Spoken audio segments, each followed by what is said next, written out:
Alô, você! Estamos aqui no meu querido podcast, que acontece a todas as quartas-feiras, 4h20, onde nós temos a oportunidade de conversar com pessoas interessantes aqui na cidade de Irecê. E essa semana é uma semana extremamente importante para os profissionais de engenharia, para os profissionais filiados ao sistema Confea-CREA na cidade de Irecê, porque nós tivemos a oportunidade de acontecer aqui na nossa cidade uma reunião itinerante da Câmara Especializada de Geologia e Engenharia de Minas. Lógico, eu falei até com o mestre que eu falei primeiro Engenharia de Minas, depois Geologia, mas tudo bem. E hoje nós vamos ter a oportunidade de bater um papo com esses profissionais, né, que são os responsáveis por estar aqui realizando essa reunião itinerante. Então hoje nós temos aqui nosso querido José Batista, professor China. É um prazer imenso, mestre, tê-lo aqui para que a gente possa fazer esse papo, cara. É um prazer também estar aqui com você, Breno. Obrigado pelo convite. Nós temos aqui o Leonardo Mascarenhas, né, que é o coordenador da Câmara Especializada de Geologia e Engenharia de Minas. Muito obrigado, Breno. Prazer também estar recebendo, você estar aqui nessa podcast. E nós temos também aqui o nosso Renato Santos Andrade. Né? O Renato, que é geólogo, que é analista técnico do CREA. Né? Eu acabei não dando as atribuições dos parceiros, dos profissionais. O Leonardo é o coordenador, atual coordenador da Câmara, é consultor, é geólogo, mestre. Mestre não, doutor China, porque antigamente é mestre quando eu era estudante, aí naquela época, mas hoje é o doutor China. E tivemos essa oportunidade de fazer esse bate-papo aqui. Ontem aconteceu um evento na universidade, na FAI, né, que eu, inclusive, parabenizar a universidade, né, pela disponibilização da estrutura para a realização do evento. E as pessoas, às vezes, não têm oportunidade de saber o que é a câmara técnica, né? Para que ela serve, para que ela funciona. E aí, Leonardo, me fala um pouco mais com relação à Câmara Técnica em si. Qual é o objetivo? Você que é coordenador atual da Câmara, para que ela serve? Para que ela funciona? Bom, vamos lá, Breno. O que acontece dentro do CREA, a gente tem, né, diversos profissionais, diversas formações. E as câmaras especializadas, elas agrupam áreas afins e onde os assuntos ligados a essas profissões são tratadas, são discutidos, são encaminhadas, né? Então, no nosso caso, a gente congrega os profissionais da geologia, da engenharia de minas e engenharia de petróleo, né? Então, nós nos reunimos uma vez por mês e nós não somos, fazer essa observação interessante, então, por exemplo, eu, professor China, não somos funcionários do CREA, nós somos indicados pelas entidades e, ou no caso do China, pela universidade, e a gente tem um mandato que é de 3 anos. E aí a gente, né, periodicamente, você pode renovar mais 3, e aí depois você tem que se afastar. Se você quiser voltar, você vai ter que cumprir o período de afastamento. Mas então, assim, nós nos reunimos, nós avaliamos, né, os processos que nos são encaminhados. Os processos são diversos, processos de multa de empresas, ou às vezes profissionais ou pessoas que não são cadastradas estão exercendo legalmente a profissão. A gente tem casos, existe também casos de ética, né, envolvendo ética profissional. Então, e tudo isso é discutido dentro da nossa Câmara, tratando dos nossos assuntos, né, que envolvem geologia, engenharia de minas e engenharia de petróleo. Particularmente, nós temos como esse caso, nessa ocasião agora, que estamos vendo nessa semana aqui, a gente está cumprindo um período de 3 dias, onde a gente sai das paredes do CREA e vem em busca de um contato direto com os profissionais, com as empresas, com instituições, com órgãos públicos, instituições de ensino, para a gente não só a gente realiza nossa reunião também em viagem, né, nossa reunião ordinária, e é o caso que vai acontecer, por exemplo, hoje à noite, mas a gente busca levar, esclarecer dúvidas aos profissionais, interagir, conhecer projetos que estão em andamento. Então, aqui, aqui na região de Irecê, Lapão, a gente está cumprindo esse papel. Visitamos o pessoal da Galvani, visitamos a Pedreira, tivemos um bate-papo muito bom com a Prefeitura de Lapão, né, que tem um caso que chamou a atenção, né, de abatimento, né, do terreno no município, particularmente, principalmente no ano de 2008, 2013, e aí a gente sabe, né, como os profissionais da área, o quanto isso tem períodos de estabilidade, mas com o caminhamento natural do processo de solução do calcário e de alterações do nível d'água do aquífero cástico aqui na região, isso pode ser reativado. Então a gente teve essa preocupação de voltar a dialogar, trazer esse caso novamente à tona, discutindo tecnicamente com os profissionais da Prefeitura de Lapão, né? Então, a gente está seguindo daqui para Morro do Chapéu e vamos finalizar passando na região de Pirá, conversando com o pessoal da Iperafest, que tem um trabalho bem interessante, né, com os remineralizadores de solo. Então, deu um resumo do que foi do que foi e que ainda vai ser nosso final de reunião itinerante. Então é interessante que a gente consegue disponibilizar para a sociedade aquilo que a atribuição, né, do órgão, aquilo que vocês vêm trazendo, né? E o mais importante, eu creio, que é a oportunidade de entender a região. Porque eu acredito que cada localidade, né, ela tem tem suas especificações. Por exemplo, uma coisa que você comentou interessante com relação ao castro da região aqui de Lapão e da região de Irecê. O Lapão saiu, né, no Jornal Nacional e foi uma divulgação. Hoje nós temos, né, um específico, um grupo de estudos, né, aqui justamente funcionando aqui em Lapão, onde é feito uma análise de acompanhamento sismográfico. E é uma coisa interessante porque, por exemplo, eu estou aqui também como, por exemplo, empreendedor no ramo de mineração.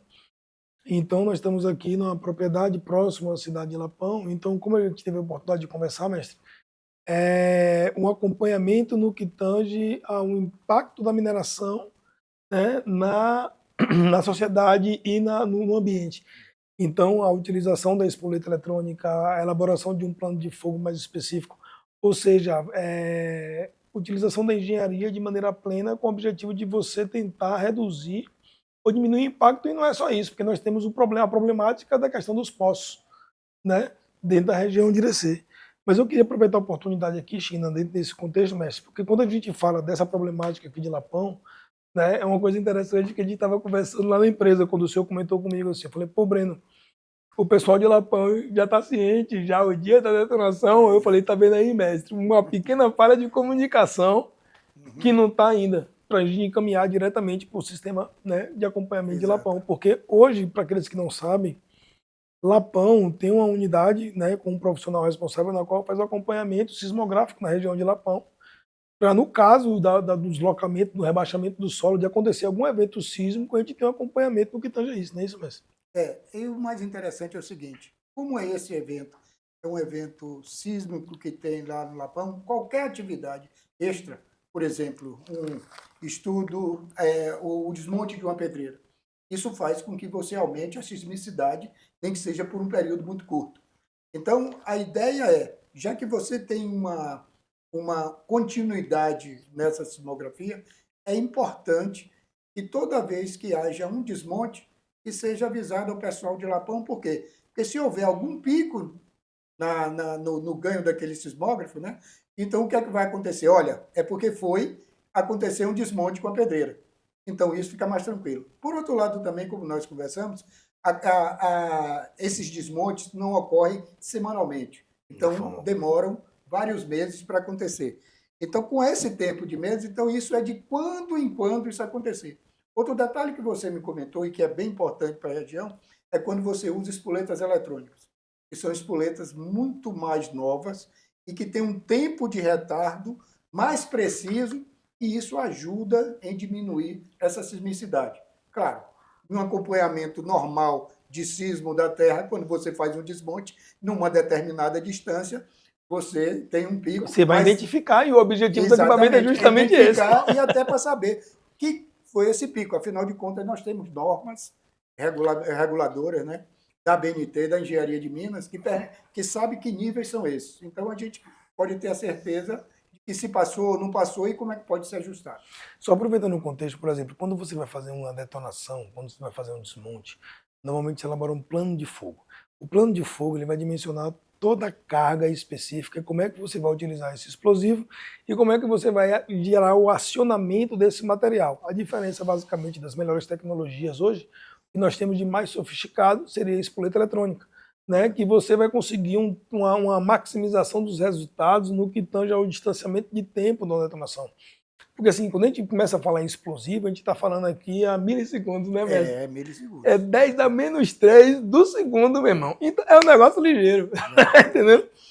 Então, uma carga máxima por espera, que seria o máximo de explosivo que você está detonando naquele espaço de tempo, né? E o quanto isso vai impactar na sua onda sísmica através de uma espoleta eletrônica, você consegue dimensionar isso de uma maneira mais plena, de forma que o impacto que você vai gerar no seu maciço remanescente, né, não só no seu maciço, como na estrutura, né, da rocha, como é que você vai impactar isso na rocha de forma a você ter uma melhor fragmentação e assim você reduzir os seus custos lá na frente. Então, é a junção do processo da engenharia, digamos assim, é o suprassumo do que a gente tem hoje de melhor na engenharia de Minas, tanto no contexto de eficiência como no contexto de processo.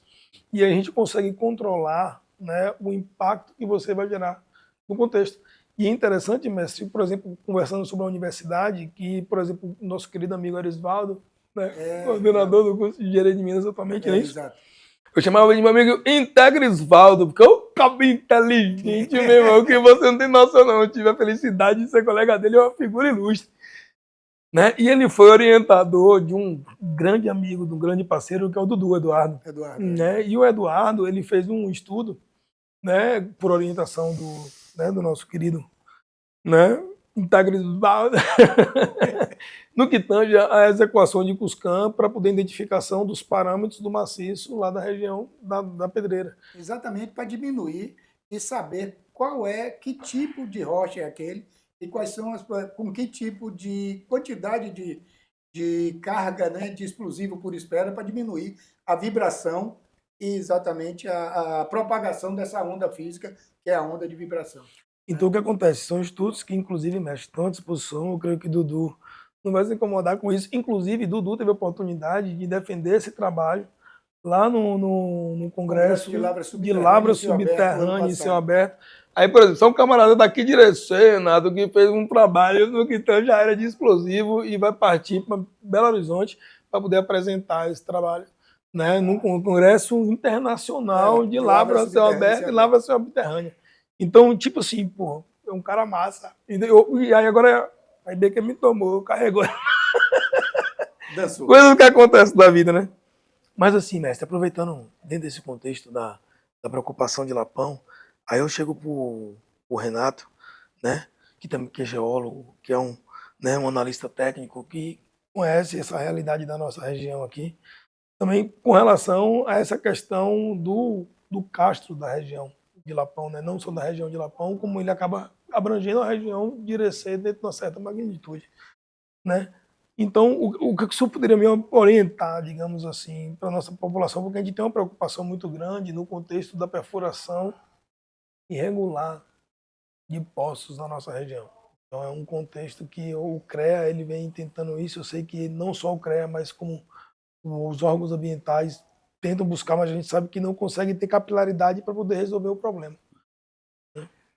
Ok, Breno, boa tarde. Boa tarde. Para dizer que a exploração de água subterrânea ela se dá em 3 ambientes, né, principais, que são rochas sedimentares, que mais produzem água, né, porque nos poros dos sedimentos que ela se armazena. Tem em poços, áreas fissurais, que são as fraturas das rochas, e aí você precisa de muito conhecimento geológico para alocar, para identificar essas fraturas de rocha. E tem os ambientes cársticos, que é o caso aqui de Irecê. Este é um aquífero que vem sendo explorado há mais de 40 anos, né? E o que a gente vê ao longo do tempo é um rebaixamento muito grande, até pelo uso descontrolado, né, desses poços, né? A perfuração e interferência também entre poços. Então, a primeira questão é, você que é produtor, você que é comerciante, você que precisa furar um poço, contrate um profissional e uma empresa habilitada. Porque esta é a função do CREA, é fazer com que a atividade técnica seja feita por aquele que tem o conhecimento técnico. isso para a sua garantia, para fazer com qualidade e com segurança para a sociedade. Sim. Né? Então, essa é a primeira orientação que a gente dá, né? Que contrate um profissional e a empresa. E o profissional que faz isso, ele tem que fazer uma coisa que a gente chama anotação de responsabilidade técnica, que assim agindo, está definido quem é o responsável pelo aquele poço, ele é responsável pelas informações técnicas e, se houver algum problema, é ele que vai responder também. Né? E quem contratou, tendo essa RT, tem essa garantia, inclusive para reivindicar se houve erro do profissional, o profissional tem que responder por aquilo. Né? Então, essas são as questões. E, então, a região de Irecê é preciso um maior controle, né, do ponto de vista das perfurações. Aqui na região de Lapão, se fala em mais de 3 mil poços ao longo do rio Juá. Né? E isso acaba interferindo, né, gerando conflitos, né, entre vizinhos de terreno, porque se você fizer um poço muito próximo, você tem um poço de 80 metros, o outro fura um de 100 metros, 120, vai interferir nesse. Né? Então, o conflito se estabelece e, se você não tiver uma boa gestão disso, né, para garantir uma distância mínima entre poços, uma perfuração e para explorar a quantidade que é possível. Porque se você explora além da capacidade, você vai rebaixar o lençol e a gente vai perder poços, né? Porque rebaixou demais o lençol freático. E é interessante quando o senhor fala desse contexto, porque assim, nós temos uma região de Lapão e tudo indica que esse problema do rebaixamento do Castro aqui da região de Lapão aconteceu justamente pela utilização da água de maneira desenfreada, de maneira desorganizada. A gente entende também que para o CREA hoje, ele não, como estava comentando mais cedo, não é tão simples o processo de fiscalização no que tange a isso. Porque a gente sabe que tem várias máquinas irregulares e o cara entra de manhã, quando chegar de noite o posto está pronto, quando menos espera o fiscal do CREA vai estar saindo do CREA de noite para poder fiscalizar uma propriedade que o cara está... Como é que ele vai identificar um processo como esse? Então não é uma coisa simples. Né? Como eu ia conversando mais cedo, você, por exemplo, a galera pensa, o CREA não funciona. O CREA não é bem assim, galera. Porque a gente tem que ter o fato gerador. Tem a necessidade de dar comprovação daquilo que está acontecendo de maneira equivocada para que seja corrigido. Né? A atribuição do CREA, né, ele vem como uma categoria, né, com o objetivo de quê? De identificar se aqueles profissionais que têm as suas respectivas atribuições, né, estão sendo responsáveis, né, diante daqueles empreendimentos específicos necessários à atribuição de cada um.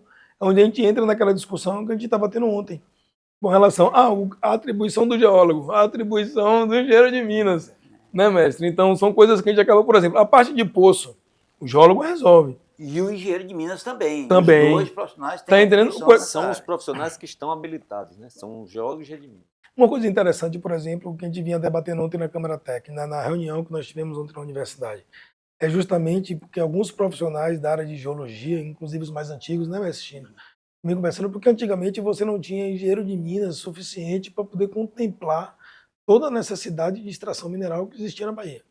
Né? Então você tinha profissionais da área lá de trás, porque assim, eu lembro quando o Fausto falava, grande, saudoso Fausto, né, figura ilustre da Universidade Federal da Bahia, que Deus o tenha, né, que quando se formavam os primeiros engenheiros lá na UFOP, você saía engenheiro pleno, você saía metalúrgico, Minas, civil, né? Bem mais antigo. É um período bem mais antigo, mas quando a engenharia ela vem de lá de trás, ela vem dentro do arcabouço técnico. Engenheiro politécnico.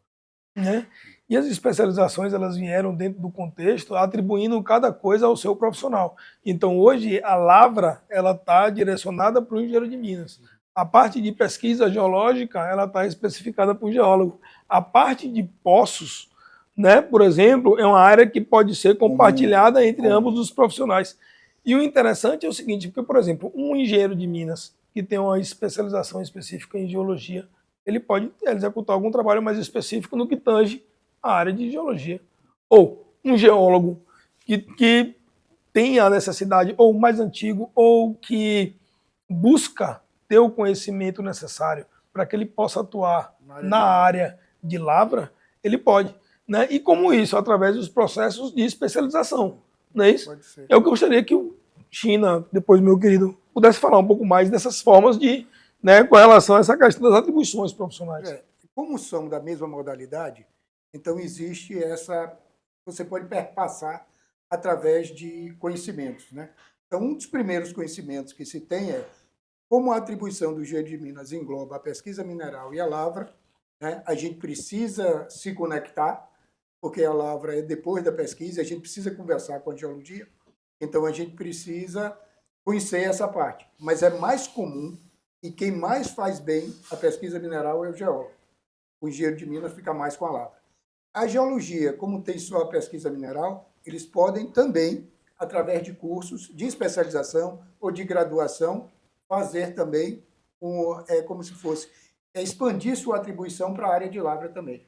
E na conversa que a gente teve ontem foi exatamente nesse sentido, que é possível montar cursos de especialização para os profissionais da geologia que queiram fazer na área de engenharia de minas, na área de lavra. E para isso é preciso que este curso a ser montado tenha que ser cadastrado no CREA, tenha que ter uma determinada carga horária, tenha que ter os profissionais responsáveis por isso e um projeto pedagógico que englobe essa parte de lavra. A partir daí, é possível isso acontecer. Mas aí eu quero deixar também que meus colegas falem também. Essa é a minha primeira informação. O que é importante registrar é o seguinte, que hoje no nosso sistema de ensino, a atribuição profissional é em função do que ele estudou na escola, né? Por isso que você tem o engenheiro eletricista, que vai atuar na área de engenharia, o engenheiro de minas, que vai trabalhar na parte de lavra, da exploração mineral, o geólogo é conseguir identificar os recursos, dimensioná-lo para uma posterior exploração, mas atua em outras áreas. Tem o engenheiro civil, né, que também é mais na área comum do conhecimento de edificações, de construções, mas trabalha com pontes, com estradas, né? Agora, o mundo é dinâmico e a pessoa, na sua vida profissional, pode se direcionar para uma área além daquela que ele teve a graduação. Então, ele vai fazer uma pós-graduação. Você só pode fazer pós-graduação depois da graduação. Sim. E aí, hoje nós temos a resolução que permite, né, o profissional se especializar e se qualificar melhor para um trabalho específico. Por exemplo, essa área de risco geológico, o que nós temos aqui em Lapão, né? E de abatimento de cavernas. Ou se a gente pega o exemplo que está acontecendo agora no Rio Grande do Sul, né? As enchentes, as mudanças climáticas, né? A questão da dinâmica dos rios, né? Isso são próprios de profissionais especializados e que muitas vezes não são consultados. E aí a gente quer registrar, e eu achei louvável ontem na Prefeitura de Lapão, que tem 4 engenheiros no quadro da Prefeitura. Uma coisa, mas tem muitas prefeituras que não tem sequer um engenheiro para orientar o plano diretor urbano, para orientar o problema de macrodenagem, das áreas de riscos.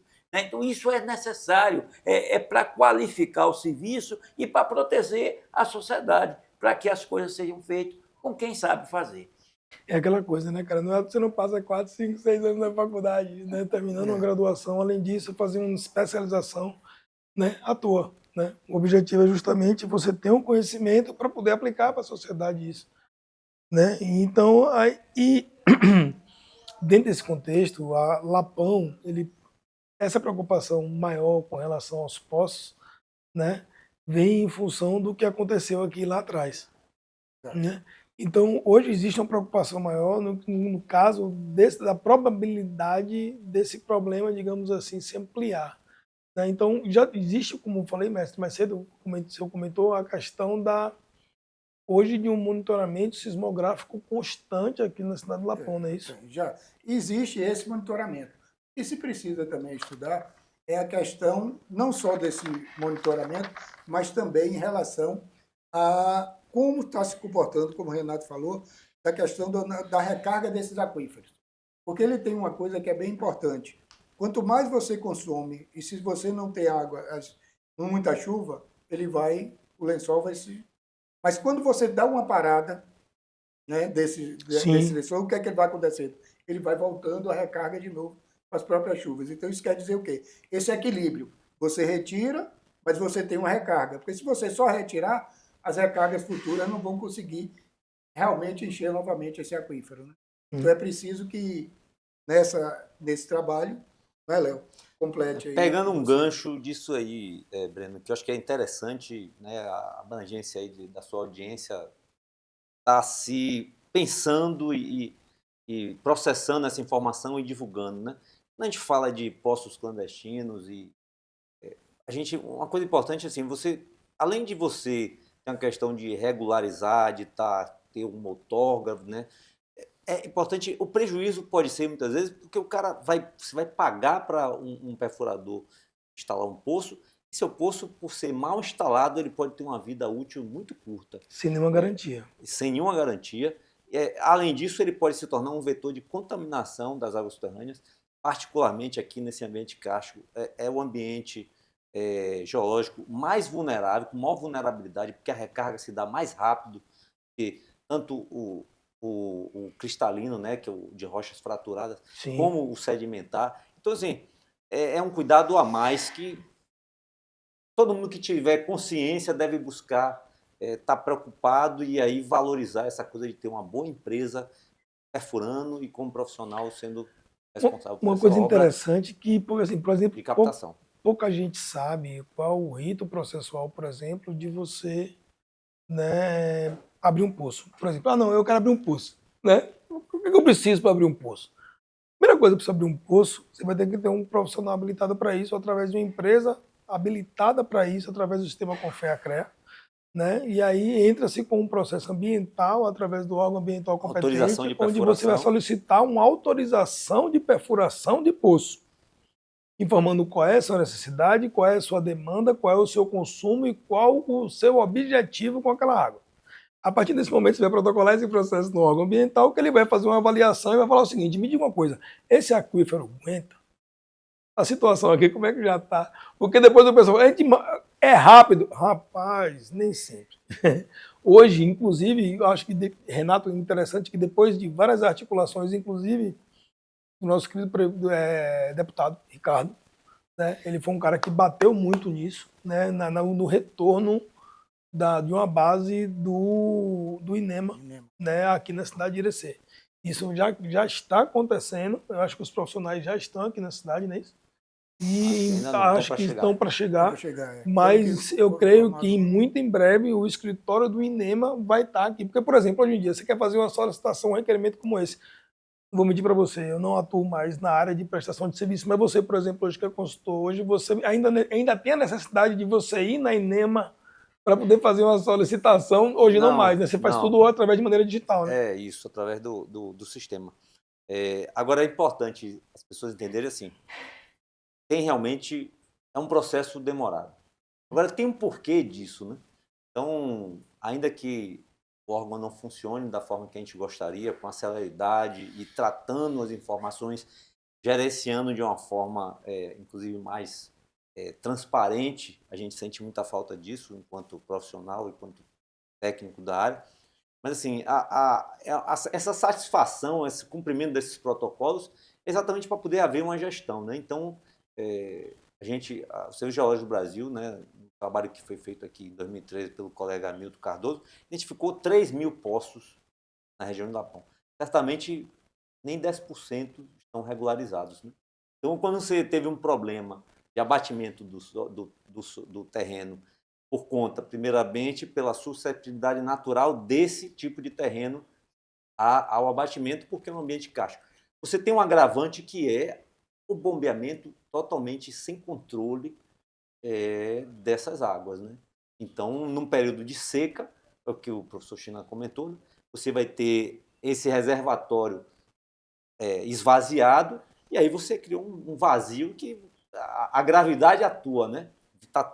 Tem um grande potencial de atuar. E aí você vai ter o risco de abatimento do terreno, levando casas dentro, levando, né, ruas, como inclusive caso clássico do Cajamar, no interior de São Paulo, que boa parte do bairro afundou, várias casas afundaram. Tem vários casos pelo mundo afora, né? Eu acho que a região lá de Recife tem um caso parecido com Maceió. Maceió. Também. Maceió Outro também. tipo que é uma lavra. É um ambiente um diferente. ambiente geológico uma outra diferente, questão, mas... É uma lavra por dissolução, né? Que aí teve algumas questões operacionais que aí é motivos para você fazer um podcast só para Só falar disso isso. aí. É muita coisa, né, meu irmão? Isso é interessante. E como a gente estava falando, e é bom que você comentou, o Hamilton, ele está aqui também com a gente. O Hamilton Cardoso, né, que é gerente, né, do Serviço Geológico Brasileiro, do Serviço de Águas. Ele está aqui com a gente também, para que a gente possa bater esse papo também no instante. Hamilton, chega aí, se aproxime mais, vamos encostar aqui mais um pouquinho, porque você está aqui pertinho também, mas ao mesmo tempo está longe. Né? E a gente acabou comentando com relação a essa questão das águas aqui, e Hamilton teve a oportunidade, né, de estudar há muito tempo essa região aqui, né, Hamilton? Seja muito bem-vindo, meu querido, é uma satisfação imensa tê-lo aqui. Muito obrigado, Breno. Obrigado pelo convite de participar aqui do meu querido podcast, né? Muito interessante, com diversos colegas aqui que já trataram-se desse tema com muita propriedade. Muito obrigado pelo convite. Meu irmão, é uma satisfação imensa. E agora eu queria ter a oportunidade de abusar um pouco da sua experiência, né, do histórico, do que você poderia trazer para o nosso público, do que você já vem conhecendo dessa realidade de Lapão, né, dessa realidade desse estudo que você vem fazendo dessa região ao longo do tempo. Pois não, nós conhecemos essa região há bastante tempo, já visto que também participei da Companhia de Engenharia Rural da Bahia na década de 80, então por aqui já andei bastante tempo, conhecendo a sua especificidade, as suas características e principalmente esse aquífero que acho que aqui existe, das suas vulnerabilidades e consequências que estão causando e deverão causar a sua má utilização. Então, é um aquífero de grande extensão, numa bacia sedimentar, onde você tem uma necessidade de água premente, que é o insumo necessário à cultura da região, que é agrícola. Né? Se Você não tem tiver água, solo, nada funciona. Solo de alta qualidade, você tem insolação, o outro insumo é água, efetivamente isso aí. E desde a década de 70, que os poços, primeiramente Serb, depois as empresas privadas, aqui tem uma grande empresa participando, evidentemente que explorou para abastecimento público inicialmente e depois derivando para a agricultura, né? E aí, como foi explicado já pelos colegas, essa exploração no aquífero desse tipo necessita obrigatoriamente que haja, primeiro, controle, que haja fiscalização e, agora recentemente, que haja monitoramento. Sem isso, você não tem a gestão adequada num ambiente kárstico. A gente conhece outros ambientes desses em outros países, tipo o Edward, no sul do Texas, onde você explora já há 60 anos, mas com muita propriedade, com muita monitoramento. Já existem modelos que podem ser replicados, porque tem aquela história, né? Hoje nada se cria, tudo se copia, porque tem muita coisa que já foi criada, lógico que a criatividade existe dentro do processo, mas Exatamente. é importante entender com a realidade de quem já passou pelo problema e aprender. Minha mãe dizia, aprender com o erro dos outros é mais fácil. Né? Então, por favor, continue dentro do contexto do... Historicamente, a gente sabe que essa exploração ela foi aumentando exatamente por uma questão de mudanças climáticas, né? Antes você produzia o ciclo do feijão, que era muito forte, o maior produtor de feijão no Nordeste, foi mudando para ciclos curtos em função, evidentemente, da diminuição da sua condição hídrica existente. E esses poços começaram a ser perfurados se tornou uma forma... alternativa de geração de renda. Exatamente. Como eu disse, é uma alternativa econômica que você não pode deixá-la de proibi-la, né? Essa é a questão. Agora, a sua regularização, a sua regulação é necessária. E isso, efetivamente, não interessa só a órgãos públicos, isso interessa à sociedade como um todo, aos produtores, o comércio, ou seja, a economia da região precisa saber que isso tem implicações e precisa ser regulado. Para o exemplo mais crítico desse processo exploratório extremamente predatório, sem controle, foi Lapão, né? Lapão foi num momento de baixa Baixa pluviosidade, né? Só para você ter ideia, naquela oportunidade, o Miroró chegou Ao seu praticamente limite, né? ao seu limite, né? Não tinha nem drenagem para o distrito de irrigação. Era Eu lembro feito que na só, época parou, só interrompeu também a parou. contexto de... E a partir daí, essa intensidade de exploratória subterrânea foi muito grande. Tanto é que os níveis se rebaixou. Historicamente, a gente sabe que todos os exemplos e os desastres cársticos, não só aqui no Brasil, como também em todo o mundo, tem implicação direta no ambiente subterrâneo, na exploração subterrânea. Uma coisa interessante quando você fala com relação aos níveis do lençol freático, porque, por exemplo, antigamente, reza a lenda que tem a meia hora, e o cara cavou meia hora e chegou na água, tá entendendo? Por isso que o nome de lá é meia hora. Os poços antigos da propriedade da família lá, por exemplo, eram poços de 80 metros, onde a galera sobrevivia no que tange isso. Hoje a regulamentação, ela diz que você pode perfurar até 150, 200 metros, não sei exatamente no que tange isso, não trabalho muito com isso. Mas a gente sabe que existem poços, inclusive, mais profundos que isso, que são realizados de maneira indevida, de maneira irregular, e que isso, enquanto isso impacta no processo, como você falou, né?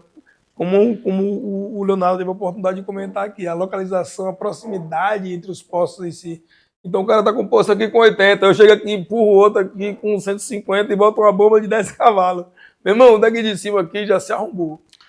Observe que isso ainda carece de estudo e até de uma melhoria na legislação.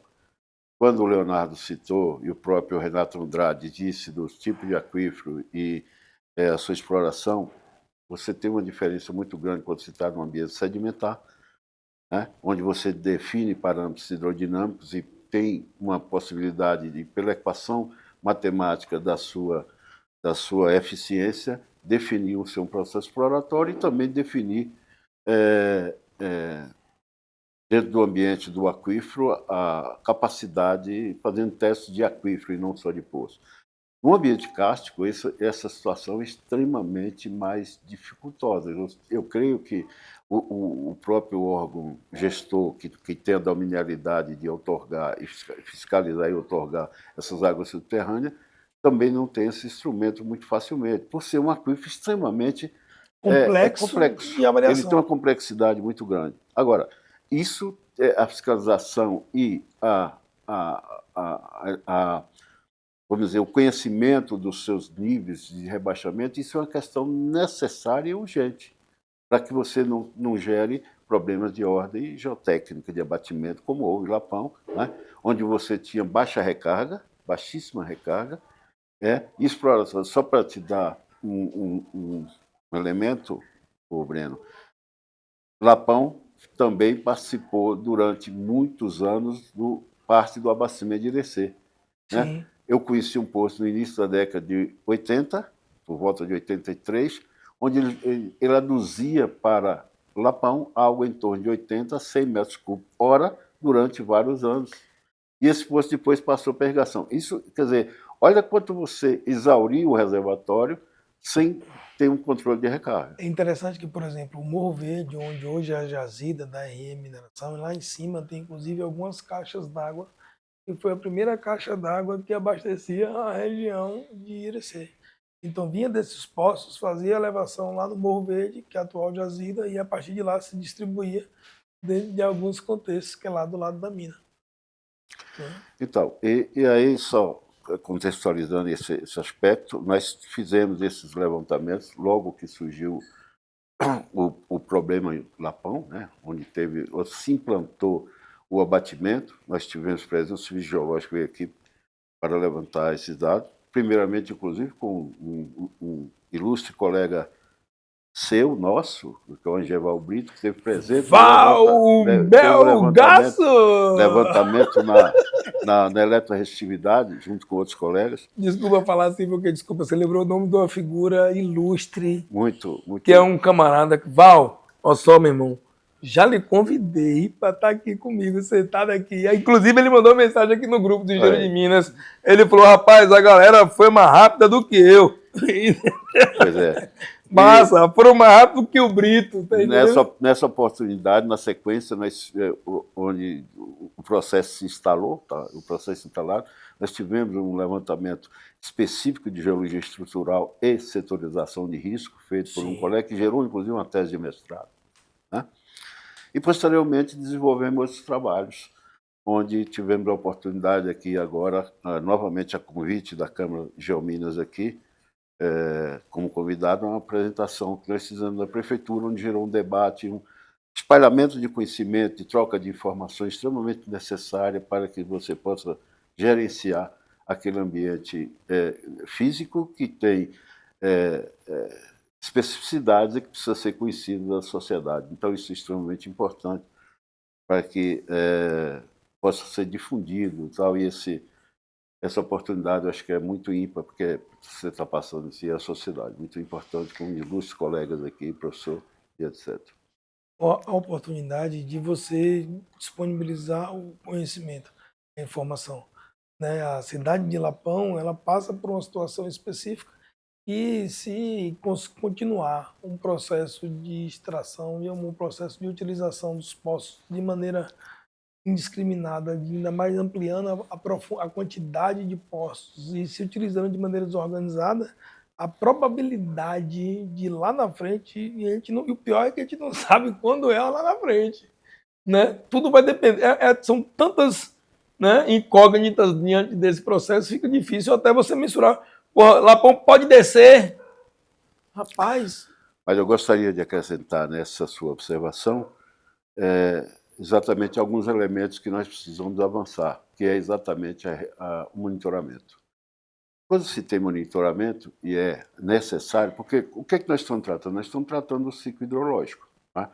Você tem todo o ciclo hidrológico, toda a parte que recarrega, a parte da pluviosidade, você tem, todo mundo está vendo aí na imprensa, os rios aéreos, problemática de Rio Grande do Sul, passa por isso aí, a questão climática mais profunda, El Niño, etc. Mas, se tratando aqui, você tem recarga, depois você tem escoamento, você tem infiltração, que vai alimentar as águas subterrâneas. Então, isso é uma fração do ciclo subterrâneo, de extrema importância, porque as águas subterrâneas, por incrível que pareça, elas têm o maior volume de águas no estado líquido do que água superficial. Impressionante isso. Exceto as geleiras, que evidentemente está no estado sólido, mas no estado líquido, a água subterrânea tem mais volumes no substrato terrestre do que as águas superficiais. Então, as águas subterrâneas faz parte desta equação, desse ciclo, e precisa ser tratada como tal. Até então, isso a sociedade, como você vê só água superficial, a sociedade é um bem que você é invisível. A própria ABAS, Sim. da qual o Leonardo participa e teve essa maneira de levar. É necessário que nós conheçamos esse bem invisível que é a água subterrânea. Isso é importantíssimo que seja levado à sociedade e ao conhecimento, porque exatamente por esse fato. E ela faz parte, ela abastece 70% da Europa, nós abastece 55% do Brasil. Então, a quantidade de postos de extração, ela precisa não só ser fiscalizada, ela precisa ser regulada.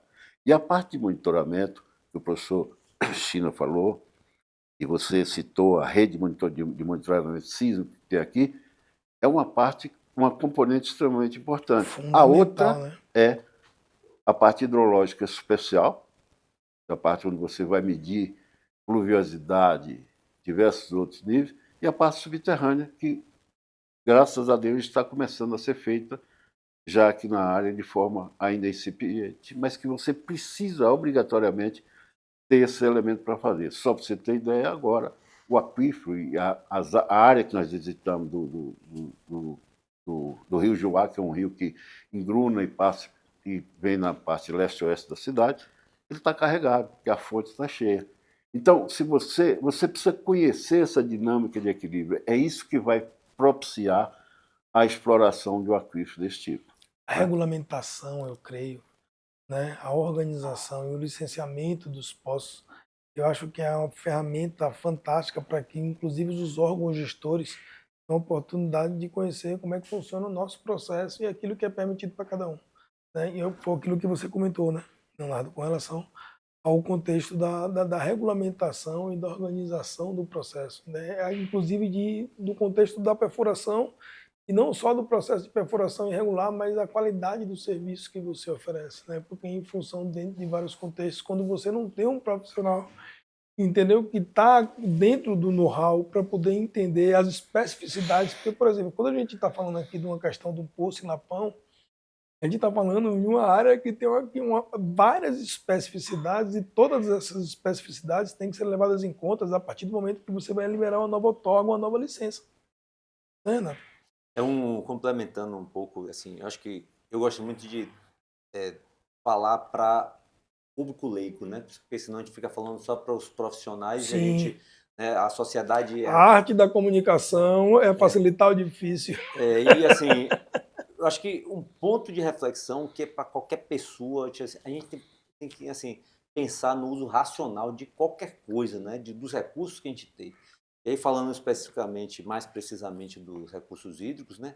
Vai desde você pensar quanto tempo você leva tomando um banho, né? Se você fecha e abre, quando você só abre quando necessário, e você fecha a torneira na hora que você não está, quando você está assim, ensaboando, etc. Até da mesma forma o agricultor, né? Você realmente precisa ficar com sua bomba ligada no número de horas que você liga? Você realmente precisa usar um pivô central, ou você não pode fazer uma microaspersão e outras técnicas de irrigação De que consomem otimização, de muito consumo menos de água, água, né? exatamente. Então, assim, o uso racional dos recursos, porque assim, é o uso não racional que vai estar transformando tanto esse planeta, né, a ação humana, né, vem transformando tanto pelo uso irracional dos recursos. E é uma coisa interessante que você comenta, quando a gente fala do uso racional dos recursos, a gente fala também da utilização dos meios de tecnologia de informação que a gente consiga identificar aqueles parceiros, digamos assim, que não entendem a regra do jogo, entendeu? Porque a gente sabe que a regra do jogo existe. A regra está ali para ser seguida, mas nem todo mundo segue. Então, existe a necessidade de um acompanhamento dos órgãos competentes, de forma que a gente consiga fiscalizar quem esteja fazendo coisa errada, e através dessa fiscalização, né, você conseguir atuar de maneira efetiva. É aquilo que a gente estava conversando mais cedo. Você vai botar o fiscal do CREA aqui na região, que você tem um camarada sozinho para poder atuar em 12 municípios, para poder ficar correndo através do município atrás da máquina de poço. Não existe. Mas, por exemplo, como ontem havia sido debatido na Câmara, a possibilidade de você ter uma imagem de via satélite. Além dessa imagem de via satélite, foi até um exemplo, vou refazer o exemplo que eu fiz ontem na Câmara Técnica, né, na reunião que a gente teve lá ontem. Por exemplo, hoje nós temos tecnologia para um drone, ou através de imagem via satélite, se identificar uma roça de fumo de cannabis dentro de uma selva. E eu não consigo identificar áreas de poços ou de produção dentro de uma caatinga.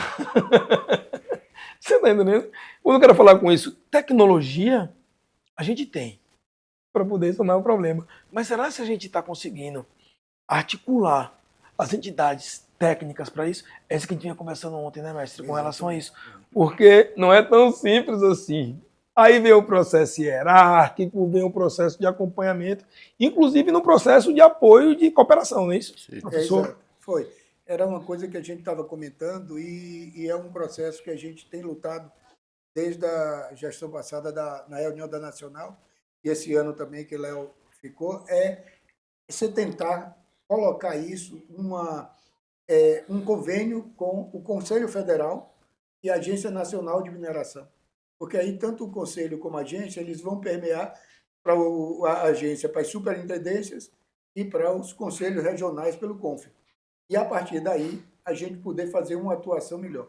A gente já o faz, mas usando o SIGMINI para você saber quais são as áreas que foram requeridas, para saber também em relação aos profissionais que se estão representando aquela área, principalmente na parte de pesquisa, para entrar na parte de fazer o plano de pesquisa e se ter responsável técnico, né? Mas a gente precisa correr mais. Como você comentou em termos de poços, a gente comentou em termos dessa conversa INEMA com o CREA, porque aí são órgãos estaduais que a gente pode requerer isso. E em relação ao federal, a gente iria ver nessa nacional, ou talvez se aqui o pessoal daqui da agência tivesse alguma possibilidade que eles pudessem nos ajudar. Foi isso? E interessante, imagina como isso, né? Como a gente estava comentando, Leonardo, ou Renato, dentro do contexto de você ter uma fiscalização mais efetiva. Né? Você vai fiscalizar exatamente onde você precisa fiscalizar. Né? Porque o interessante é porque cada órgão tem a sua atribuição. A gente não pode achar aqui que o CREA vai chegar lá para poder fiscalizar o meio ambiente. Concorda comigo? Não existe isso. Essa articulação institucional ela é extremamente importante e que isso tem que ser permeado. Ou seja, nós precisamos conhecer, primeiro, qual a capacidade instalada que tem. Por exemplo, se você for pegar diversos cadastros feitos por diversas entidades, eles não vão estar muito parecidos, porque é muita coisa que está aí que está fora. Existe um estudo pelo A CEPAS, padronização das informações da USP, acaba não acontecendo. que temos aí basicamente 60% de postos fora do cadastro oficial do Brasil. 60%? 60%. Isso é feito pelo CEPAS. É muita coisa. Como é que você vai fazer gestão hídrica efetiva no futuro próximo se você não conhece essa coisa? Então, primeiro você precisa conhecer para poder dimensionar, para poder atuar. É fundamental que pudesse ter esse conhecimento de cadastramento, um cadastro efetivo, que tivesse conhecimento da sociedade, dos órgãos reguladores e das entidades participantes, onde tivesse uma sinergia, evidentemente, de relacionamentos que pudesse estar tratando de um elemento extremamente importante para a economia dessa região. E assim, hoje, uma ferramenta que hoje a tecnologia ela chegou de maneira mais ampla, porque ela, inclusive, ela facilita esse tipo de controle. E os órgãos, alguns órgãos já têm essas ferramentas. Então, em alguns momentos, é basicamente uma organização entre parceiros, com o objetivo, às vezes, meu irmão, alguém futucar para ver se o negócio sai, entendeu, Chico? Nós temos vários exemplos aí, no Brasil, inclusive, por exemplo, cidade de Recife. Recife passou por uma crise hídrica muito grande e se proibiu de perfurar na parte sul de Recife. Recife tem uma estruturação muito clara, tem uma formação Sim. chamada cabo, onde você tem abaixo, você tem um lineamento Pernambuco, ao sul dele você tem uma coisa... Então vai rebaixando e causando problemas de ordem geotécnica. Tivemos exemplo da Espanha, etc. Foi para mim. Ou seja, houve uma recuperação expressiva. Houve uma regulamentação e, uma através da regulamentação, houve uma uma proibição, organização do regulamentação espaço. e efetivamente se estabilizou. Então, se você explora isso de forma controlada, o equilíbrio, e a natureza sempre está pedindo isso, que precisa ser feito.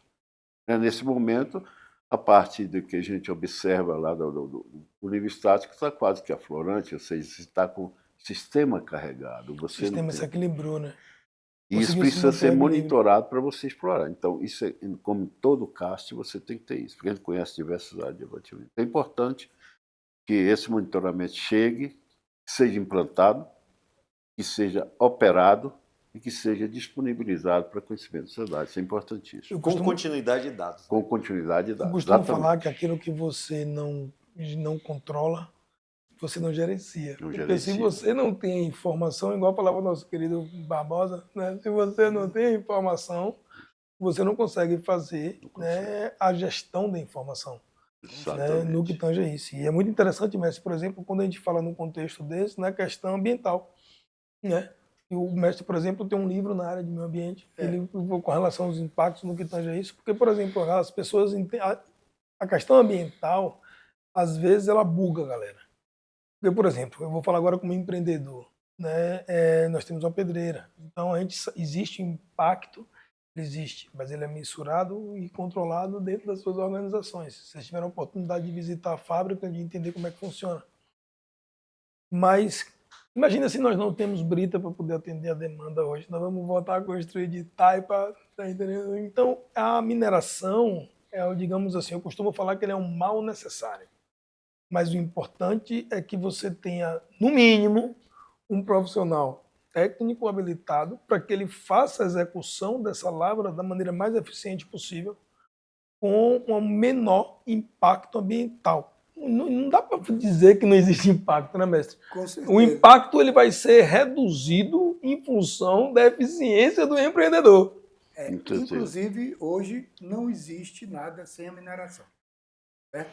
Tudo hoje depende da mineração. Eu lembro daquela casinha. Até, Quando você pois chega é, no curso, você tem uma aquela casinha casinha. assim, brother, que diz aqui, ó, da telha ao bloco, ao fio.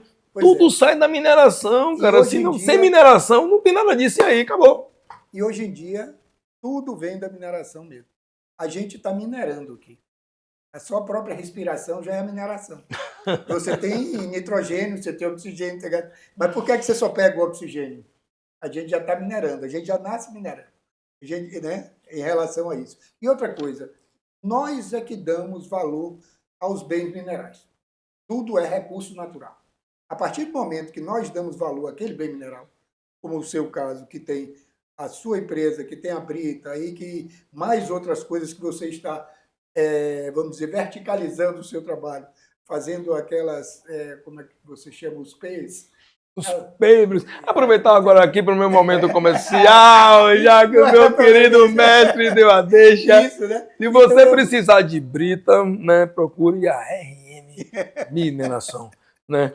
Pedreira com responsabilidade ambiental, consciência social. então é a gente E que os dá essa melhores valor. minerais do que seja isso. Agora, interessante mesmo, como você Você falou, a dá esse verticalização. valor, pois é, e você dá esse valor às coisas. Além e da a partir daí que vira um recurso mineral. Exatamente. Entendeu? E aí, fale da sua verticalização. Aproveitando, então, o contexto, como vem, mestre? Então, a gente pensa, hoje você precisa ter uma brita de qualidade com a empresa responsável que respeita o meio ambiente. Tamo junto. Né? E aí você fala assim, pô, será que a gente consegue aproveitar esse rejeito mineral para poder gerar Pois um é. novo produto e, através de um processo de construção sustentável que você faça diferencial, aí surge o bloco ecológico. Aí a gente entende que a sociedade não está muito acostumada com isso ainda, porque é uma cultura nova, é uma tecnologia nova, mesmo tendo seus diferenciais. Mas o pessoal precisa de um bloco, né, de concreto com alta qualidade e alta eficiência. Aí a gente traz também, entendeu? E aí vem aquela dificuldade do contexto de construção, de mão de obra. Porque é uma carência hoje, não só em Irecê, mas eu creio que é uma realidade hoje, né, estadual e nacional no que tange a mão de obra de profissionais, de pedreiros, na área de prestação de serviço. E aí a construtora chega para poder dar um apoio, tá entendendo? E além de tudo, quando sua casa está pronta, e falta aquele detalhe, então, para o cara agradar a mulher, tá entendendo? Que é quem manda na porra Eu toda. acho que a gente vai querer pedir uma ponta agora, viu? Tá na hora da gente Vamos supor. Porque Aí eu vem- a bola, o cara só tá aí fazendo vem os comercial. móveis Cadê a nossa parte? planejados e Vender deram. a imagem. Isso a gente conversa depois. Então vai estar usando nossa imagem, pô. Mas, mestre, então, tipo, uma coisa interessante, e aí eu queria justamente agradecer de maneira intensa, né, o tempo que vocês disponibilizaram para que a gente pudesse bater esse papo, né? E eu acho que aqui acaba se tornando um vetor de comunicação, né, onde a gente tem a oportunidade de passar algumas informações mais específicas que a sociedade, às vezes, ela não está tão perto da gente para poder, né, receber essas informações. E eu gostaria que, por favor, os amigos fizessem suas considerações. Bom, E, mais uma vez, agradecer a presença de todos vocês e da minha felicidade, da minha honra, por exemplo, de estar aqui com mestre China, não, agora doutor, pô, tive a oportunidade de conviver na universidade durante muitos anos. E a vida vai ficar de volta, né, professor? Com certeza. Eu agradeço, Breno, até porque a última vez que eu tive aqui, que a gente se viu, mas assim foi quando, há mais de 21 anos atrás, você ainda estava fazendo o seu estágio. E uma coisa que eu comentei com os colegas até ontem, depois que a gente viu, que a melhor coisa para nós, professores, é encontrar um aluno bem, né? E isso é a melhor coisa que a gente tem, porque a gente se sente recompensado pelo esforço que a gente teve, né, em ajudar, nem que seja num DX na vida daquela pessoa, tá? E eu agradeço a participação nesse podcast. Se precisar de mais alguma coisa, estou à disposição. Obrigado, meu querido. Por favor, meu irmão. Breno, agradecer em nome da Câmara Especializada de Geologia e Engenharia de Minas esse espaço, né? Eu acho que é muito importante a gente aproveitar, né, as oportunidades dos veículos de comunicação para amplificar o conhecimento no que se refere à atuação, né, do CREA Bahia, mas também falando enquanto profissional, como consultor, como cidadão, né, a gente gosta muito de contribuir para a difusão do conhecimento. Eu acho que eu, como consultor, uma das coisas que a gente mais fica desesperado é quando você vai conversar com um potencial cliente e o cara não consegue nem construir um escopo do serviço que ele quer. Ele não sabe explicar, né, o que é exatamente o problema dele. A gente, às vezes, gasta um tempo para poder entender e dizer realmente é isso. Nas minhas propostas, eu quero muito ter certeza de que é isso mesmo que você precisa. Então, a gente difunde uma coisa conhecimento interessante que você fala no que tange é isso, cara, que, por exemplo, eu já tive oportunidades como consultor, como engenheiro de Minas, onde eu fui convidado por um parceiro que chega assim para mim, não, cara, eu quero montar um areal, eu quero montar uma empresa de argila, agora eu preciso que você me oriente como é que funciona. Eu falo o seguinte, beleza, eu vou aí, nós vamos bater um papo. Aí eu chego lá e explico para ele, ó, meu irmão, você vai ter que fazer um requerimento de pesquisa, você vai ter que fazer uma pesquisa, você vai ter que fazer aprovar o relatório de pesquisa, vai ter que fazer um plano de aproveitamento econômico. Após aí você tem uma portaria de lavra, você vai contratar um profissional habilitado, você vai montar uma estrutura básica para funcionar isso, e aí você vai comprovar todo esse funcionamento e vai botar para andar. O cara fala, porra, meu irmão, é muito mais... Eu não quero essa pica para mim não, tá ligado? Eu tô fora, né? E aí, brother, na primeira consultoria eu pego um cliente, tá ligado, brother? Aí eu falei, porra, tá uma merda esse negócio aí, agora eu vou mudar a estratégia. O cara me convidou para mim falar com ele um salário. Eu vou lá lhe ver, bater um papo com você e eu vou lhe explicar como é que funciona.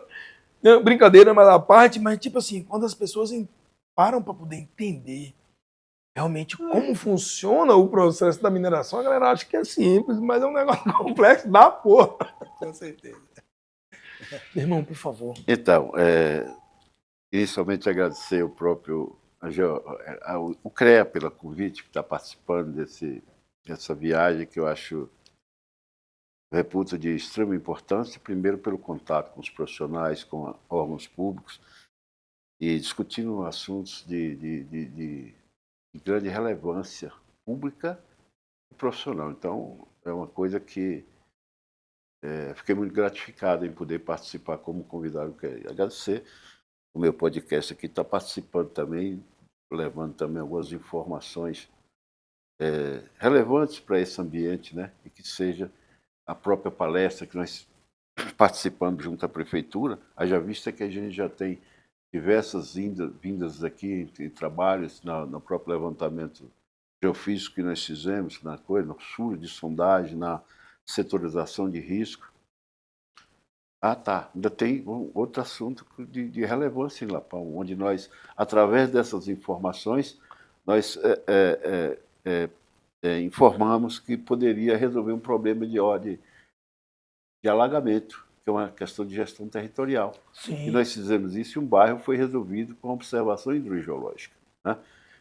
Nós projetamos o ambiente subterrâneo, onde se fizesse drenos, poços, para que esses poços utilizaram de maneira de recarga do lençol e aliviasse o contexto. Exatamente. Então, nesse estudo que nós fizemos, nós percebemos que era possível você fazer poços para produzir para baixo, exatamente para não só recarregar o aquífero, como também resolver o problema de alagamento da drenagem urbana. E foi resolvido esse problema lá no bairro São José, uma coisa que nos deixou, do ponto de vista como servidor público, Lapão.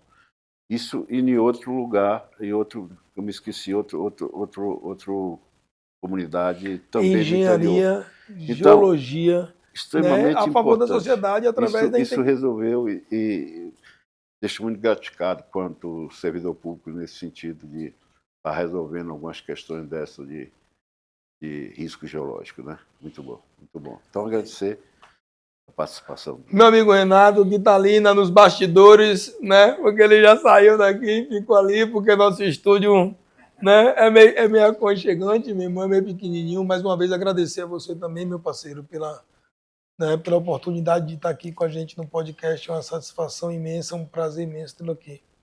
Mas eu, particularmente, sou servidor público. Para servir o público, essa série. Literalmente. Em particular, os profissionais, as empresas e a sociedade em geral. Galera, então é isso aí. Meu querido podcast, ele veio com o objetivo de entrevistar pessoas interessantes, temas interessantes, relevantes aqui na cidade de Irecê. E hoje nós tivemos a felicidade de bater um papo com essas pessoas legais aqui, que eu quero ter a oportunidade de frisar aqui, meu querido professor José Batista, é o China, pô, isso é uma figura ilustre, meu irmão. Muito feliz, mestre. Eu tenho a oportunidade de estar aqui, né? O Renato, que está aí nos bastidores agora, né? O Leonardo, os carinhas, obrigado, meu irmão, mais uma vez. E o Hamilton Cardoso. Obrigado. É um prazer imenso ter vocês aqui. E é isso aí, galera. Até a próxima quarta-feira, às 4h20. Valeu.